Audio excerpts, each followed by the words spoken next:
Should we also give him that? The small one?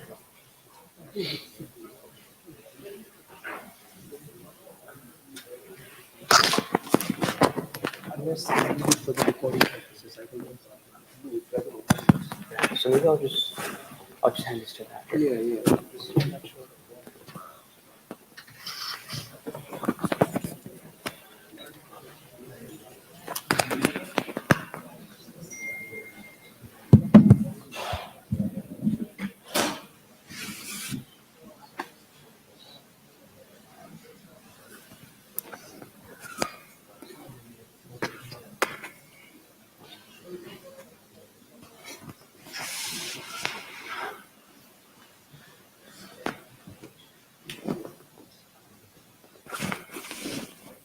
Assalamu alaikum wa rahmatullahi wa barakatuh.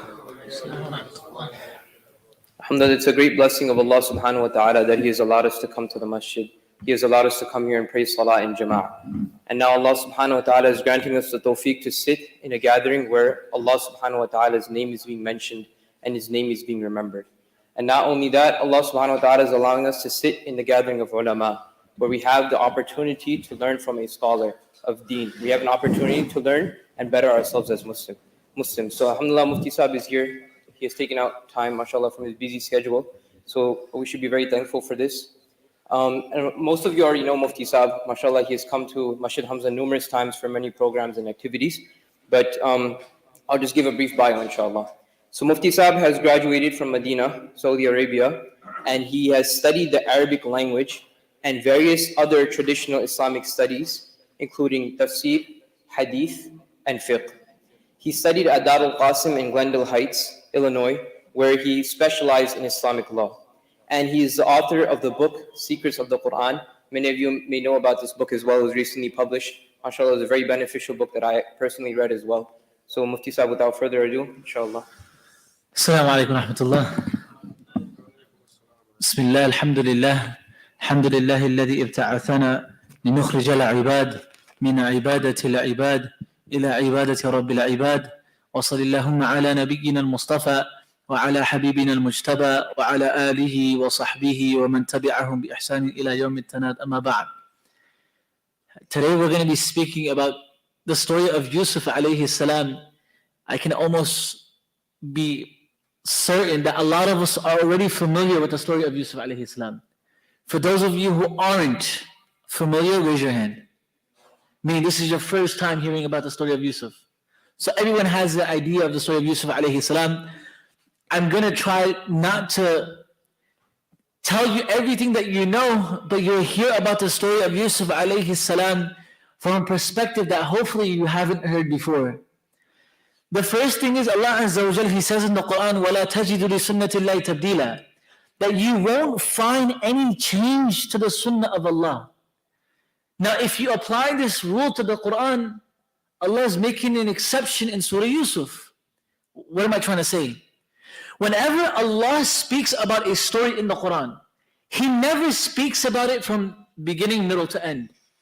Every story has a beginning, middle, and an end. What Allah Azza wa Jal does in the Quran, He splits it all up. He'll mention the beginning of a story, for example, the beginning of Adam alayhi salam story here. Then He'll mention the conclusion of Adam alayhi salam story, maybe in the middle of the Quran. Then the middle of Adam alayhi salam story, He'll mention at the end of the Quran. So it seems as if it's at random. Allah Azza wa Jal does not mention stories linearly, meaning from beginning to end. So if that's not the sunnah of Allah, why did Allah Azza wa Jal make an exception for Yusuf alayhi salam?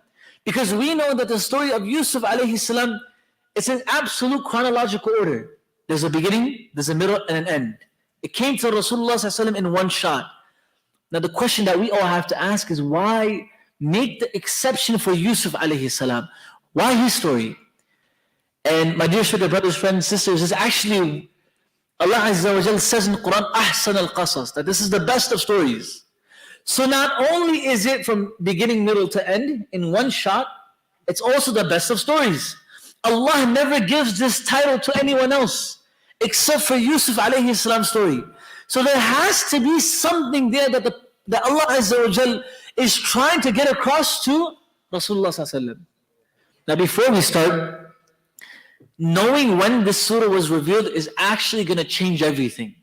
It's going to teach us why Allah said this story is Ahsan al-Qasas. And it's the take home message from tonight. When was Surah Yusuf revealed? Anyone know? Raise your hand if you know when Yusuf alayhi salam story, Surah Yusuf, was revealed to Rasulullah sallallahu alaihi wasallam. In Makkah, yes, when in Makkah? It's a Makki surah. When in Makkah was it revealed? Am al-Huzn, ahsant. Yeah, it's Am al-Huzn. When Khadija radiallahu anha passed away, when Abu Talib passed away, when the Prophet of Allah sallallahu alaihi wasallam went to Ta'if, he was rejected by the three brothers. He comes back to Makkah.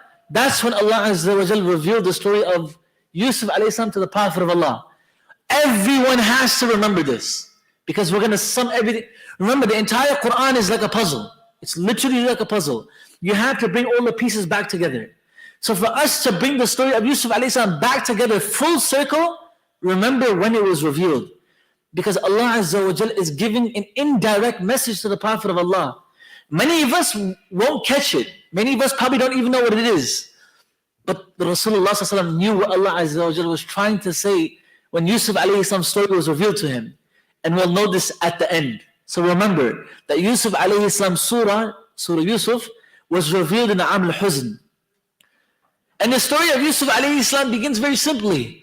Yusuf alayhi salam, he's an infant, he's a toddler, he's young. He sees a dream where 11 stars, a sun and a moon are making sajda to him. So he articulates the dream to his father. His father, once he hears sajda, he knows that this is a sign of nubuwwah. This is a sign of prophethood. My son eventually will become a prophet. So he tells him, oh my son, do not narrate your dream to your brothers. Jealousy. It happens to all of us. I mean, we're human beings. It's in our nature. Don't tell your brothers, because I fear out of jealousy they might harm you. Something might happen between you and your brothers. Shaitan will cause this. Yusuf alayhi salam, being young, he narrates the dream to his brothers. And his brothers become even more upset. Because Yusuf alayhi salam, he's actually not the blood brother. He is blood, but he's a half brother. Yaqub alayhi salam had how many kids? 11. Anyone disagree? Raise your hand. How many kids did Yaqub alayhi salam have? 11? 12. 12 is the answer. إذ قال يوسف لأبيه يا أبت إني رأيت أحد عشر كوكبا. Oh my father, I saw 11 stars making sajda to me. He's not counting himself. 11 siblings, and then him 12. So Yaqub alayhi salam, 2 wives, 12 kids, 10 from one wife, 2 from the other.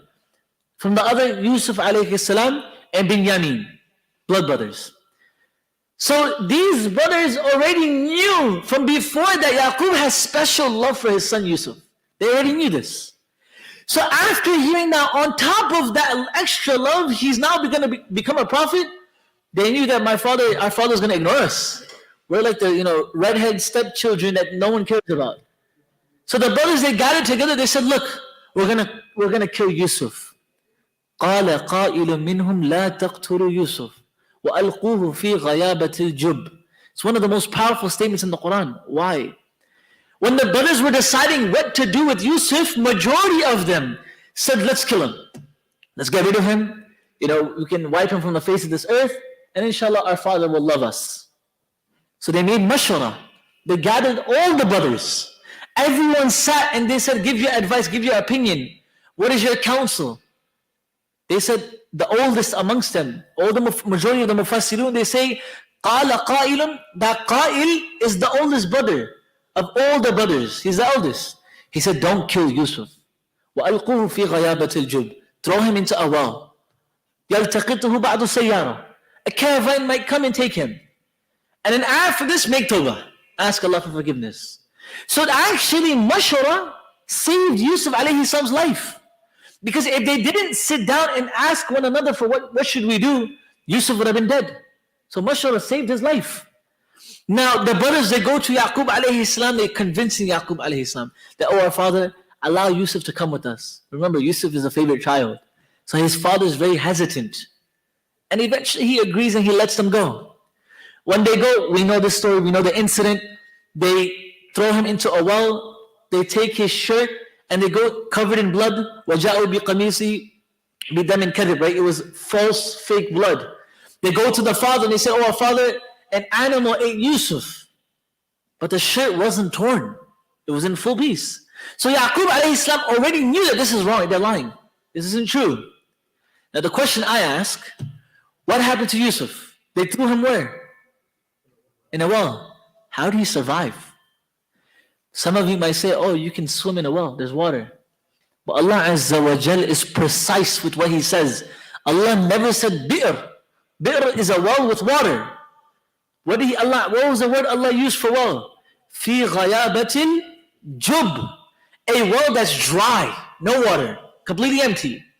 So on top of that, Yusuf alayhi salam is picked up, thrown into the well, there's no water. How? And for those of you who have seen wells are never shallow. They're deep. You're not going to get water from digging 2 feet. You have to go feet deep. So how is it possible that Yusuf alayhi salam survived the throne? Mufassirun, in Imam Qurtubi, Imam Razi, Ibn Ashur, At-Tahrir wa Tanwir, they all mentioned that it was actually Allah Azza wa Jalla that protected Yusuf alayhi salam. How? He sent Jibreel alayhi salam to catch him. When he caught Yusuf alayhi salam, he placed him on the ground. And once the caravan came, the caravan were the ones that took him out. Right? فَأَدْلَى دَلْوَى. They released the bucket and Yusuf alayhi salam climbed in and they took him out. So Allah Azza wa Jalla was the one who sent Jibreel to protect Yusuf alayhi salam. Now Yusuf alayhi salam was taken out of the well and sold as a slave. Darahim ma'duda, for pennies, literally pennies, he's sold as a slave. Who eventually buys him? The king, the governor, the wazir of Egypt. He is bought. After being bought, the wife of the governor, the wife of the king, she's astonished at how beautiful he is, so handsome. So she tries to commit adultery with him. وراودته التي هو في بيتها عن نفسه وغلقت الأبواب وقالت هيت لك. She closed the door, she locks the locks, and she says to him, I'm all yours. What does he say? قال معاذ الله إنه ربي أحسن مثواي. What did Yusuf alayhi salam just do? She's saying to him, هيت لك, I'm all yours. Come, whatever you want, I'm yours. He says to her, Ma'adh Allah, I seek refuge in Allah. Allah has done right by me. How can I commit such an act? What does he do? He gives her da'wah. He's giving her da'wah. He's talking to her about Allah. The question I pose, how is it possible that a young man, not even a man, a young boy at that age has so much taqwa? How is it possible he has so much righteousness and piety? His father. He saw his father. Do we have narrations of Yaqub alayhi salam giving so many advices to his son? No. But what we do know is that Yaqub is a prophet. He walks the walk. Yusuf alayhi salam, he sees the physical actions of his father. That instilled in him taqwa. So Yusuf alayhi salam, he's now giving da'wah to the Aziza, the wife of the governor, the king. And obviously we all know the incident. She pulls his shirt and rips it from the back. The king walks in, he sees what's going on. He tells a witness is brought. Long story short, Yusuf alayhi salam is told to just go away. You can stay in the castle, but just, she made a mistake. The king tells her, ask Allah, make tawbah, ask Allah for forgiveness. Now the word gets out that the wife of the king tried to commit adultery with a slave. So all the women started talking about her. So what does she do? This is mentioned directly from Quran. She gathers all the women of the town and she tells them to sit, come. And she gives them all knives. And she tells Yusuf alayhi salam to come out. When she comes out, they're all looking at Yusuf and they begin cutting their hands. And they said, what is this? There's no way this is a human. Ma hadha bashar. There's no way this is a human. The only thing possible is that this person is an angel. So she says to them, you guys were all making fun of me because what I was trying to do, look at your hands. And then when they looked down, their hands were cut. Out of the beauty of Yusuf alayhi salam. So they said to Yusuf that if he doesn't do what we tell him, we're going to throw him into prison. Yusuf alayhi salam is like, throw me into prison. That prison is better for me than what you all are calling me towards. So Yusuf alayhi salam is thrown into prison. When he enters prison, he comes across two people. These two people ask Yusuf that, oh Yusuf, we want you to interpret our dreams. Yusuf alayhi salam, he tells them on one condition. I'll interpret your dreams on one condition, that you listen to what I have to tell you. He said, no problem. Sure, what do you have to say? Yusuf alayhi salam, he tells him that I left a nation, I left a group of people that didn't fear Allah. They didn't worship the oneness of Allah. They weren't conscious of the akhirah. I'm asking you, talking to two people, two prisoners, I'm asking you, who's better?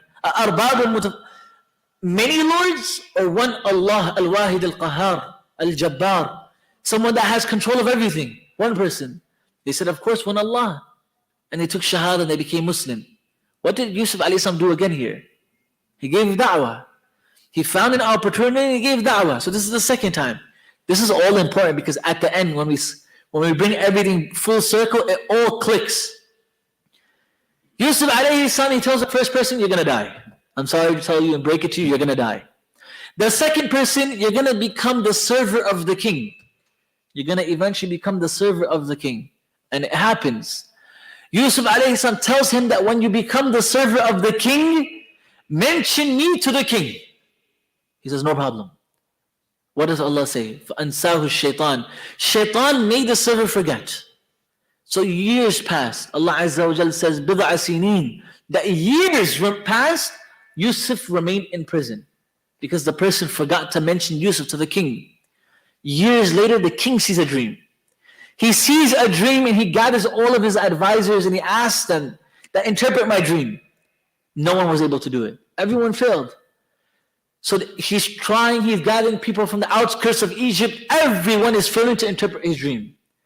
And then it clicks for the server. The server says, oh wait, I know someone who can interpret your dream.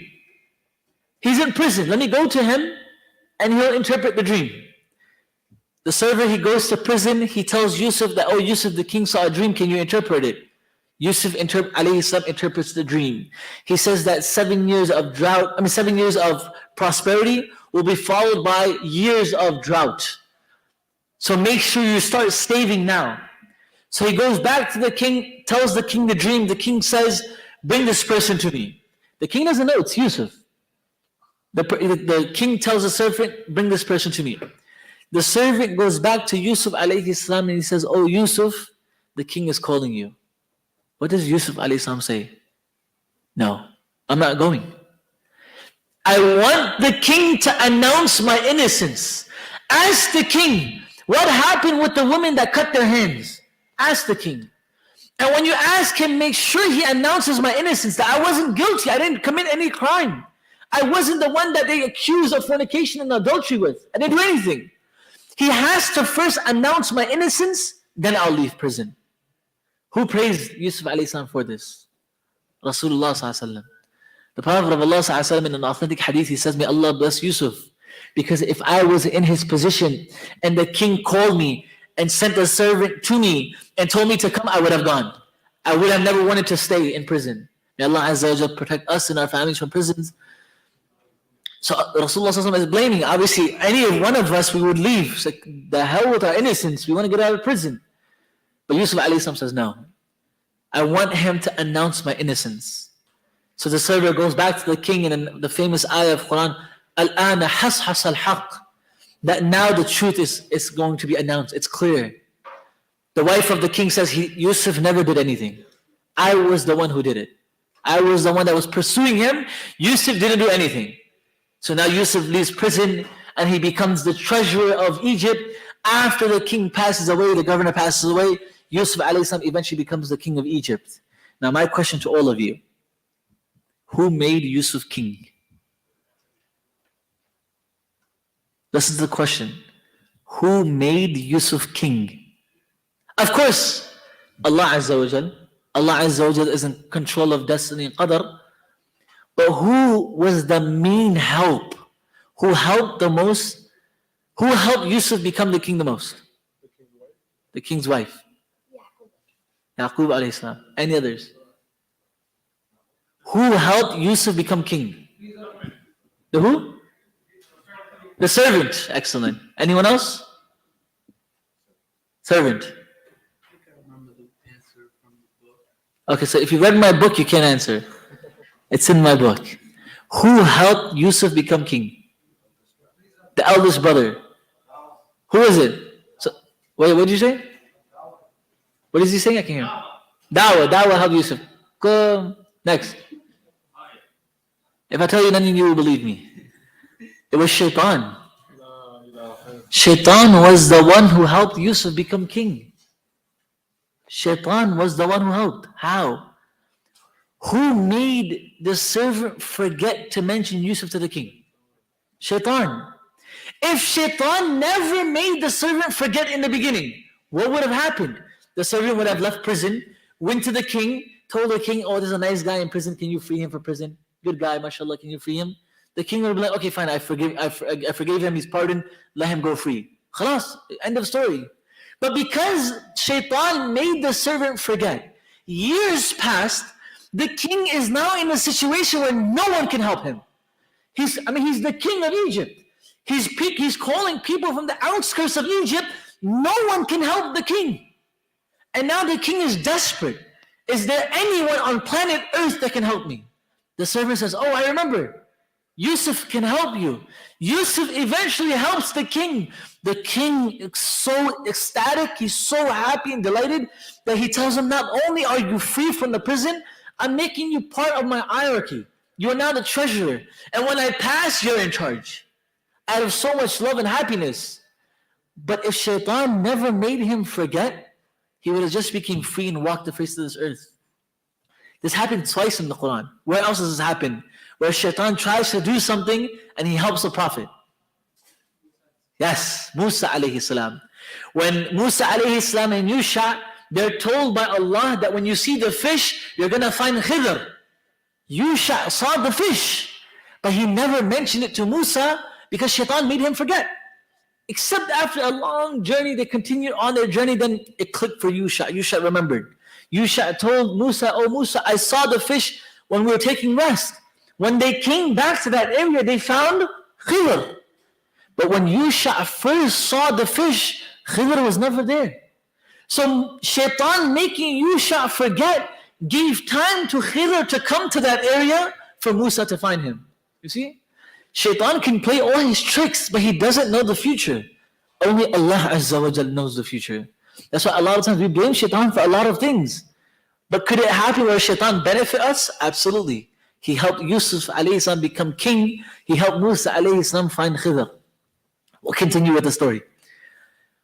Long story short, eventually Yusuf alayhi salam, he becomes the king of Egypt, and now everyone in Egypt is faced with the famine. Drought, no crops, no food, no fruits, no vegetables, nothing, no rain. And the brothers of Yusuf alayhi salam eventually take that long journey of coming to Egypt.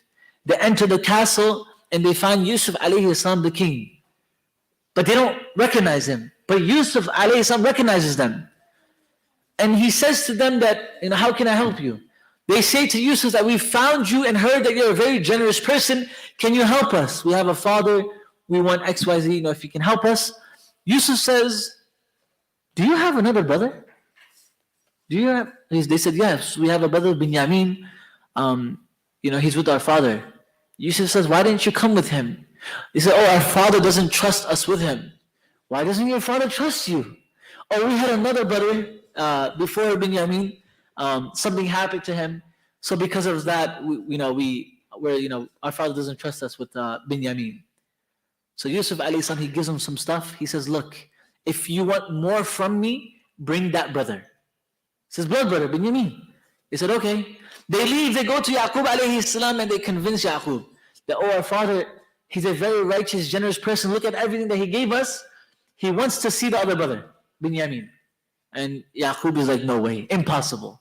I remember what happened to Yusuf. I don't want it to happen again to Binyamin. They convinced him, they said, no, please. They encouraged him. Eventually he says, okay, fine, take him. Now Binyamin comes. Yusuf alayhi salam, he sees his brother and he becomes delighted. Gives him a whole bunch of stuff again. and he tells him, go leave. But in the bag of Binyamin, Yusuf alayhi salam puts one of his utensils. So when they left the castle, Yusuf alayhi salam sent guards after them. They said, oh, the king is missing something. We have to look for it. So they begin investigating and they find a utensil of Yusuf alayhi salam in the bag of Binyamin. So they get called back. They said, we did so good by you. Are you trying to steal from us? Now one of you has to become my prisoner. So the brothers, the eldest amongst them, he says, I'll become the prisoner. Yusuf alayhi salam says, Astaghfirullah. Ma'adallah, I seek refuge from Allah.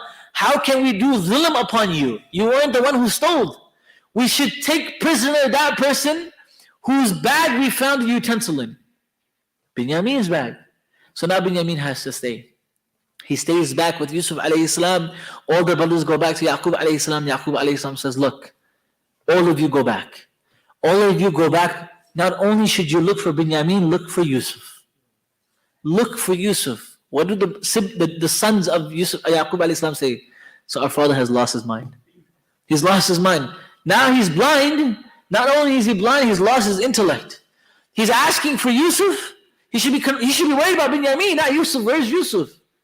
So they all go back and they ask him, they ask Yusuf alayhi salam, all the brothers go back and they ask Yusuf that we ask you, please let him go. We have a few things for you. Whatever we have, we can offer you. Let Binyamin go. And then Yusuf alayhi salam, he indicates towards him being Yusuf. So they say to him, قَالُوا أَإِنَّكَ لَأَنْتَ Yusuf? Are you Yusuf? قَالَ أَنَا Yusuf. Yusuf alayhi salam says to them, I am Yusuf. وَهَذَا أَخِي. And this is my brother, my blood brother. قَدْ مَنَّ اللَّهُ عَلَيْنَا إِنَّهُ مَنْ يَتَّقِي وَيَصْبِرْ فَإِنَّ اللَّهَ لَا يُضِيعُ أَجْرَ الْمُحْسِنِينَ. Look what he says. It actually makes no sense, almost no sense. He says to them that I am Yusuf. This is my brother.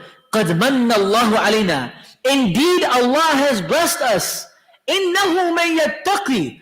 Indeed, the one who has taqwa, who's conscious of Allah, who's righteous. Indeed, the one who is righteous and has taqwa and is patient, فَإِنَّ اللَّهَ لَا يُضِيعُ أَجْرَ الْمُحْسِنِينَ. Allah will not waste the reward of those who do good. What did Yusuf do? What did Yusuf do? Yusuf alayhi salam is telling them that everything you see here is a gift from Allah to me. The one who is patient, the one who has conscience, has taqwa, Allah will not waste the reward of those who do good. What did Yusuf do?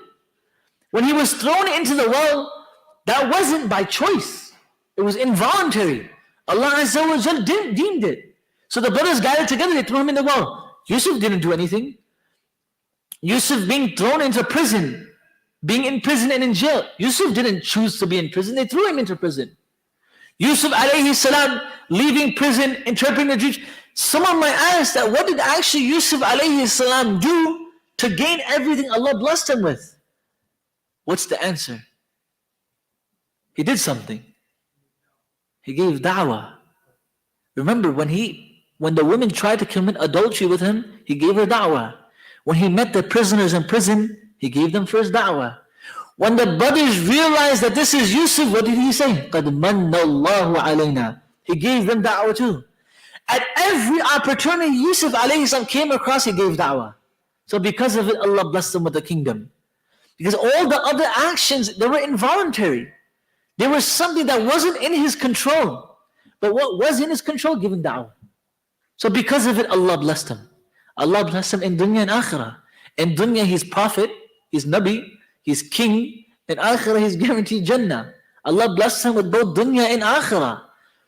As believers, could we ask for anything more than that? No. This is the pinnacle of success. So what do the brothers say? Could you imagine? The entire reason why this story is Ahsan al-Qasas is happening now. So everyone has to bear with me. Yusuf alayhi salam gives them da'wah. What do the brothers say in response? قَالُوا لَقَدْ آثَرَكَ اللَّهُ عَلَيْنَا. They say to Yusuf, "Oh Yusuf, indeed Allah has chosen you over us. إِن كُنَّا لَخَاطِئِينَ."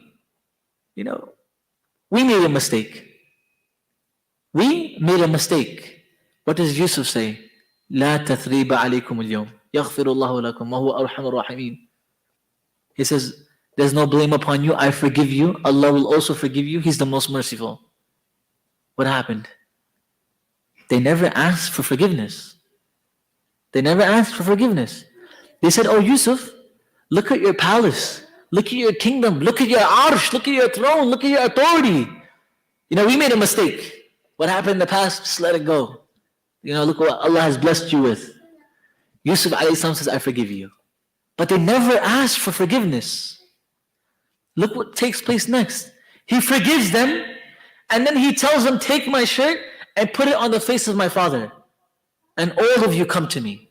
So they go back, they go to his father, they put the shirt on Yaqub alayhi salam's face, his eyesight comes back. And Yaqub tells them, didn't I tell you I knew what you do not know? So they said, oh my father, forgive us.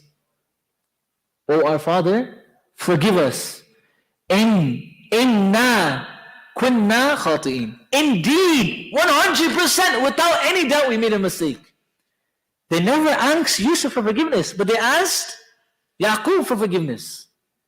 The crime of throwing Yusuf alayhi salam into the well happened to who? Happened to Yusuf. Why are they asking Yaqub for forgiveness and not Yusuf? They're asking Yaqub because they saw the pain they caused their father. They saw the torment, the torture, the difficulties, the trials, going blind, crying day and night, calling to Allah. They saw all of that. They didn't see what Yusuf went through. They didn't see Yusuf, what happened to him in the well. They didn't see Yusuf in the prison. They didn't see Yusuf being falsely accused. They didn't see his trials. But they saw what his father went through. So they asked the father for forgiveness. Eventually, Yaqub alayhi salam tells them, look, sawfa astaghfiru lakum. Right now, my heart is full of a lot of pain. I'm really upset with all of you. I'm not going to forgive you now. We'll talk about forgiveness later. I'm going to forgive you in the future. I can't do it now. Now all of them gather together and they go back to Egypt. They go to Yusuf alayhi salam. This is why Ahsan al-Qasas, why Yusuf alayhi salam's story is the most important. Yusuf alayhi salam, he's sitting on his throne. He sees his brothers. He sees his mother and father enter. وَرَفَعَ أَبَوَيْهِ عَلَى الْعَرْشِ وَخَرُّوا لَهُ سُجَّدًا. Yusuf alayhi salam, he stands up. He picks his mother and father onto his arsh, onto his throne. Once the father and mother are on the throne of Yusuf alayhi salam, they both fall into sajda. What does Yusuf alayhi salam say? قَالَ يَا أَبَتِ هَذَا رُؤْيَايَ مِنْ قَبْلِ. Oh my father, this is the dream. This is the interpretation of the dream that I saw as a child. 11 stars, my siblings. Shams wal Qamar, sun and moon, my mother and my father. Inna Rabbi qad ahsan. Then he says, وَرَفَعَ أَبْوَيْهِ عَلَى الْعَرْشِ وَخَرُّوا لَهُ سُجَّدًا قَالَ يَا أَبَتِ هَذَا تَأْوِيلُ رُؤْيَايَ مِنْ قَبْلِ قَدْ جَعَلَهَا رَبِّي حَقًّا وَقَدْ أَحْسَنَ بِي إِذْ أَخْرَجَنِي مِنَ السِّجْنِ وَجَاءَ بِكُم مِنَ الْبَدْوِ مِنْ بَعْدِ أَنْ نَزَغَ الشَّيْطَانُ بَيْنِي وَبَيْنَ إِخْوَتِي إِنَّ رَبِّي لَطِيفٌ لِمَا يَشَاءُ. You see what's happening here? Yusuf stands up, picks his mother and father onto the arsh. They both fall into sajda. Now Yusuf summarizes his entire life to Yaqub. He says, oh my father, this is the interpretation of the dream that I saw as a child.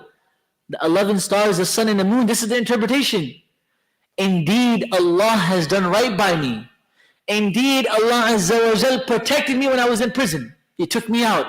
He protected me when shaitan separated me from the family. He allowed all of us to come back and reunite. He reunited me with my brothers. He reunited me with you. Inna Rabbi latifun lima yasha. Indeed, Allah is very gentle with whoever He wishes. You saw what happened? Yusuf is missing something. He's actually missing something. He mentioned the dream. He mentioned the prison, because the prison is the adultery. He mentioned it. He mentioned being separated from him. He mentioned almost every calamity that went through his life, except for one. What did he miss?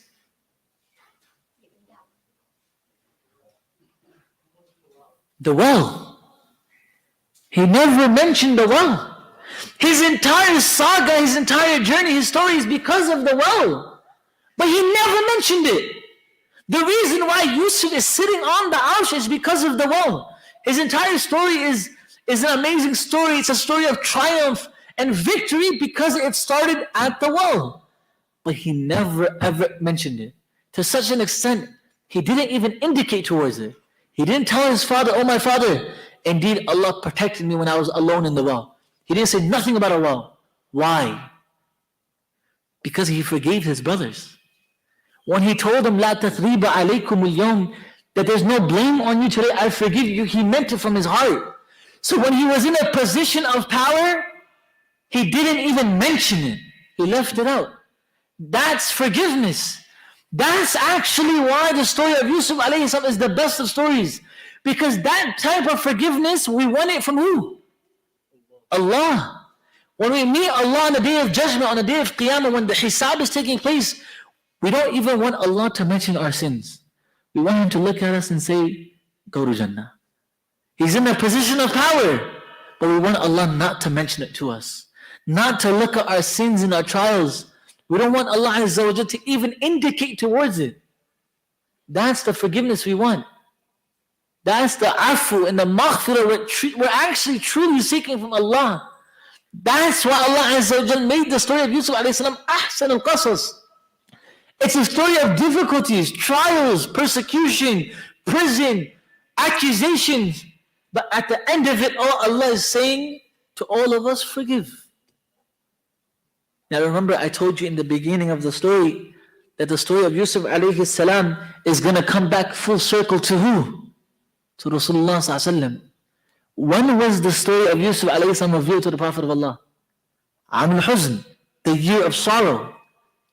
When he lost Khadija, he lost Abu Talib, his family members, his own family that he was raised with in Ta'if rejected him. Allah Azza wa Jal gave him Surah Yusuf as a means of encouraging and uplifting the Prophet of Allah sallallahu alaihi wasallam. But what was the indirect message the Prophet of Allah was given by Allah? Forgive the people of Quraysh. Just like how Yusuf forgave his brothers, Ya Rasulullah, forgive the people of Quraysh. So what did the Prophet of Allah sallallahu alaihi wasallam do? Did he understand the indirect message of Surah Yusuf?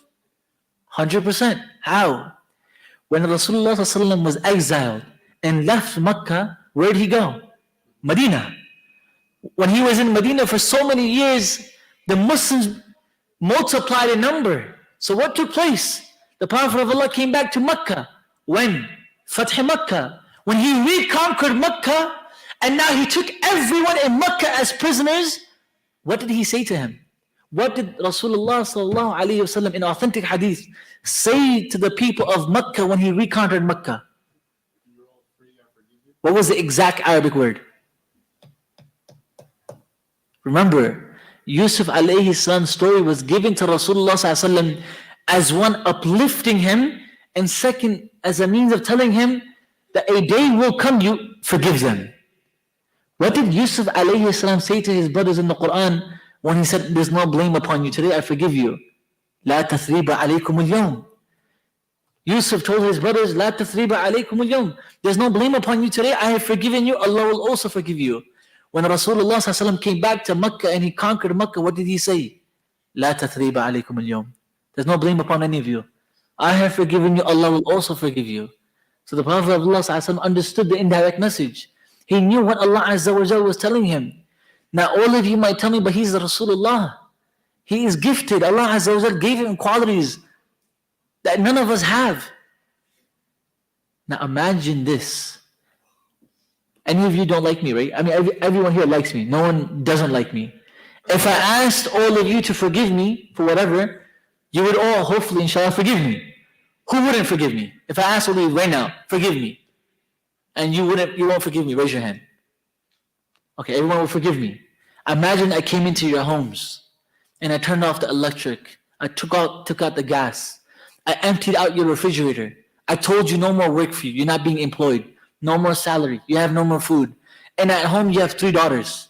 One of the daughters of Rasulullah was already married, so he had 3 daughters. And I told you the food that your daughter is chewing on, I took it out of her mouth. And I said that your children can't eat anything. You can't eat anything. And then I asked you, forgive me. Would you forgive me? If I did all of this to you, would you forgive me? Hell no. No one will forgive me. You guys will try to kill me. There's a hadith of Rasulullah sallallahu alaihi wasallam in Jami' Tirmidhi that him and Abu Hurairah radiallahu an, him and Bilal radiallahu an, They used to hide food under their armpits. Authentic hadith. They used to hide food under their armpits. No one asked the question, but the question here is, why would the Prophet of Allah hide food under his armpit? If he got food, he could have just ate it there. Right? If he finds food somewhere, because the Quraysh and the Arabs were trying to kill him. So if he found food, he could have just ate it there, khalas, finish. But the reason why he was hiding food was for his daughters. When he would go back home, who's going to take care of them? 3 of his daughters weren't married yet. One of his daughters, his eldest daughter was already married, his second daughter was already getting married to Uthman radiallahu anhu. So 2 daughters were still left. Who's going to feed them? The Prophet of Allah. Even after going through all the torture he went through, he still forgave them. When he entered Makkah, he was in a position of power, and he still forgave all of them. Just like how Yusuf alayhi salam was in a position of power, he forgave. Rasulullah sallallahu alaihi wasallam was in a position of power, he forgave. Allah Azza wa Jal is always in a position of power. Do we believe Allah won't forgive? Do we believe Allah Azza wa Jal won't look at us with the eye of mercy and rahmah? Of course He will. But we just have to conceptualize it. We have to worship Allah as if He will forgive us. Everyone say Ameen. So that's what we want. That's why Yusuf alayhi salam's story is Ahsan al-Qasas. It's the best of stories because that's the forgiveness we want from Allah. But imagine, do we have family members, do we have friends, do we have community members that have wronged us, that have backbited about us, that have insulted us? 100%. I mean, we're human beings, it happens, it's normal. It's almost inevitable. Someone had a fight with his wife, he comes into the masjid, he sees people talking in the wudu khana, in the wudu area, and he comes in and starts yelling at everybody. It happens all the time. Someone comes in, he's parked wrong. I mean, I don't know about you guys, but my masjid, we have a few uncles, they come in. If anyone is parked like cricket, all hell's going to break loose. You don't know who gave you your license. You don't know how to park, comes in the masjid yelling at everybody. He's had a bad day. Do people get upset? 100%. I remember once we were sitting in the masjid. Allah, I think this is a true story. We were sitting in the masjid. It was iftar time. And one of the brothers obviously having a bad day. It was hot, difficult times, whatever. And the brothers downstairs were getting the iftari prepared. Yeah, Wallah, I was there, saw with my own eyes. And they were making rabza, whatever you guys call it. Right? They were making that red drink, rabza, for iftar. And one of them put lemon. It's a famous drink. Sometimes they put lemon, sometimes they put milk, sometimes water. So they made it with water, and one of the brothers put lemon. A huge brawl broke out. Wallah, I swear, I'm in the house of Allah. Huge brawl broke out. So do we have people in our lives that causes a little bit of headache, a little bit of tension? Yes, 100%. Are we above forgiveness? Absolutely not. If we want Allah Azza wa Jal to forgive us, we have to forgive others. And I'll end with this. I know the food is here. وَتَرَى كُلَّ أُمَّةٍ جَاثِيَةٍ. It's in the Quran. Rasulullah sallallahu alaihi wasallam, he narrates a hadith, and we'll end with this. 2 brothers come to Allah Azza wa Jal on the day of Qiyamah. And they're both sitting in Jathiyah. Should I do it? So they're both sitting in a Jathiyah position. They're both on their knees with their bodies straight. So the knees are here and the body's straight. Make sense? Do I have to show it? We're good? Okay. So both of the brothers, they're sitting on their knees and their bodies are completely straight. Everything's straight, they're on their knees. And they're talking to Allah. Allah Azza wa Jal tells one of the brothers that, what do you want? The brother says, oh, my brother, he's done wrong to me. He's oppressed me. I want his good deeds. So Allah Azza wa Jal tells him that you take all his good deeds. He doesn't have enough good deeds to repay you. What should we do? So the brother says, give him my sins. Give him all of my sins. Give it to him. So Allah Azza wa Jal looks at the brother. He says, isn't it better you forgive him and both of you enter Jannah? Authentic hadith. He says, I forgive him. Both of them enter Jannah. So if we want Allah Azza wa Jal to forgive us for our sins, do we have sins? 100%. Every believer, every human, no matter who it is, what imam it is, what mufti it is, we all have our shortcomings. Do we want Allah Azza wa Jal to forgive us? Yes. How do we procure Allah's forgiveness? We have to forgive others. And this is the secret of success. This is the secret of success. Keep your hearts pure. Allah Azza wa Jal will never, ever, I am emphatically stating this, Allah will never disgrace a person whose heart is pure. Pure in the sense, he doesn't hold hatred to people. Oh, he's done me wrong, I'm upset. Oh, he looked at me bad, I'm pissed off. Oh, he's looked at me bad, I hate him. May Allah send him to the Jahannam. Oh, I hate him. Oh, hopefully he leaves a masjid and he gets a flat tire. Oh, this guy. This person is going to be in ruins for his entire life. If I ask you, do you know someone like this? All of us will say yes. The person is always complaining. I know someone. Always complaining. Oh, he did this to me in 1980, in 1952. When I came out of the JFK airport, he looked at me wrong. That person, when his daughter was getting married, he didn't invite me. He only invited me 1 month before the wedding. Why didn't he invite me 2 months before the wedding? So we hold hatred. We're laughing, but a lot of us are like this. If we want Allah to bless us, like how He blessed Yusuf alayhi salam, all the hatred, the nonsense that we have in our hearts, take it out. If we walk the face of this earth with no hatred for anyone, I'm telling you, Allah will bless all of us. Not only will He bless us in the akhirah, obviously this is a ukhrawi reward, Allah will also bless us in the dunya. Why? Because He set the precedent. Allah was the one who set the precedent with Yusuf alayhi salam.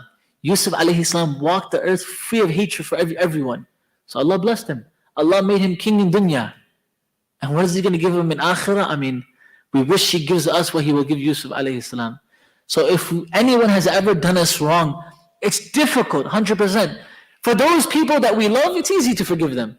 Those people who we genuinely hate, it's hard to forgive them. But if we forgive them for Allah's sake, that, oh Allah, we're forgiving them so that You forgive us, the reward and the bounties Allah will bless us with is endless. So we ask Allah Azza wa Jal first and foremost that He forgives all of us.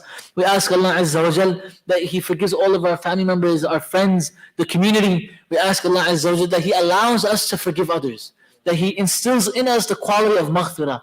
We ask Allah Azza wa Jal that He blesses us in this dunya and akhirah. We ask Allah Azza wa Jal that He grants us all Jannatul Firdaus bighayri hisab. Subhana rabbika rabbil izzati amma yasifun. Wa salamun ala al-mursaleen. Alhamdulillahi rabbil alameen. Jazakallah khairan. We're not going to do Q&A because food is here. Inshallah. Are we going downstairs, upstairs? So the food is ready, inshallah, so all the brothers are requested to go in the back. Jazakumullah khairan.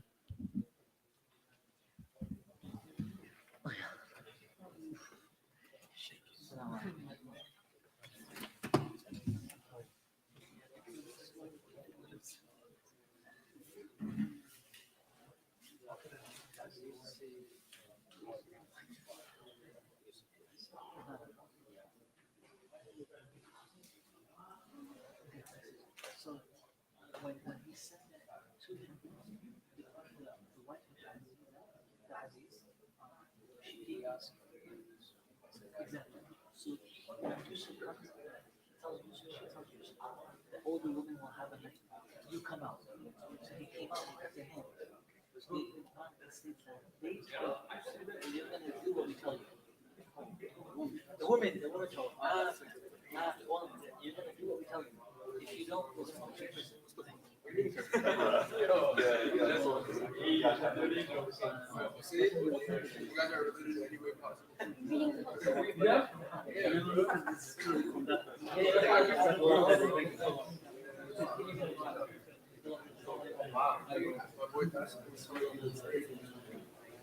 Mentioned something about Arabic, like Ramadan, which is and about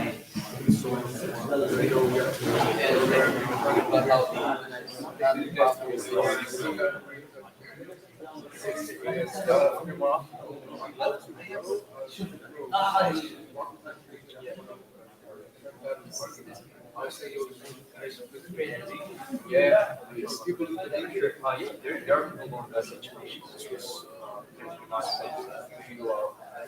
But I'd love to do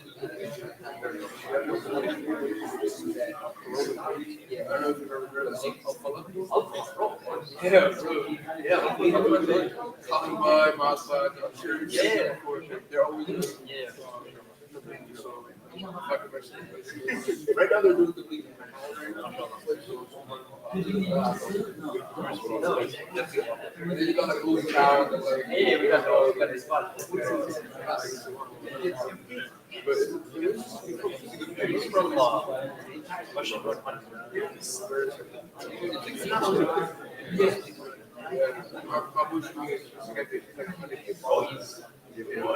every 2 years.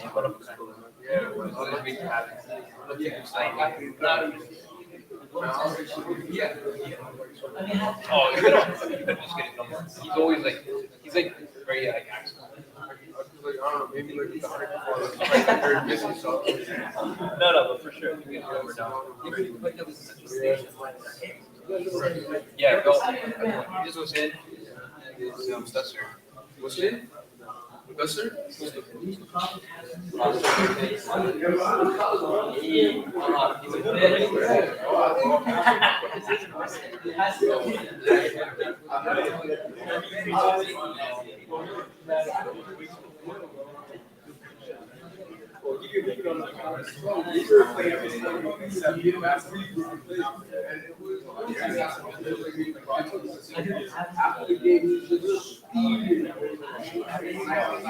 Oh, you went on democracy? Oh, the program.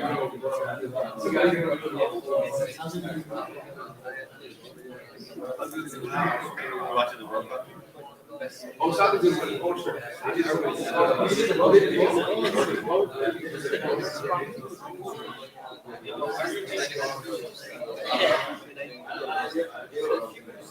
Yeah.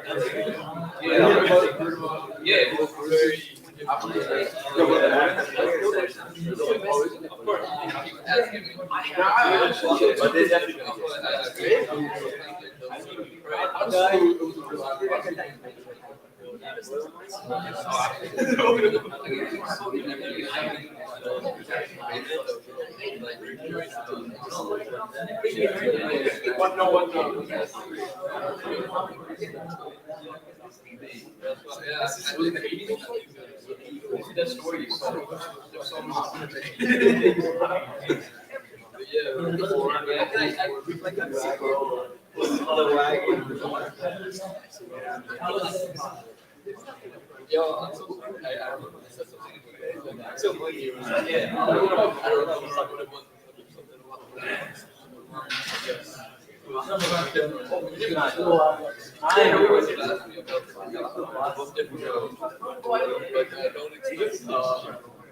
You whatever angry you have inside, you might say it and not really just say it. And whenever you're studying, you might say it and not really.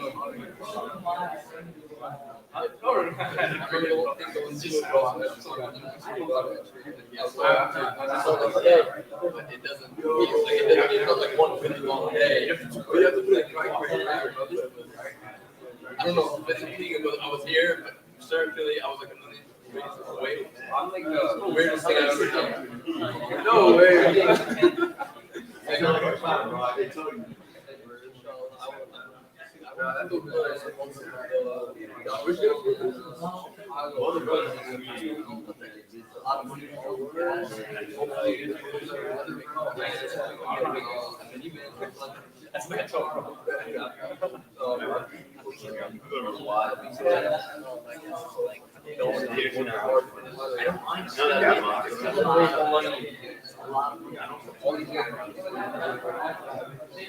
The idea that I don't know how much. 11, 6, 3 days. It's gone.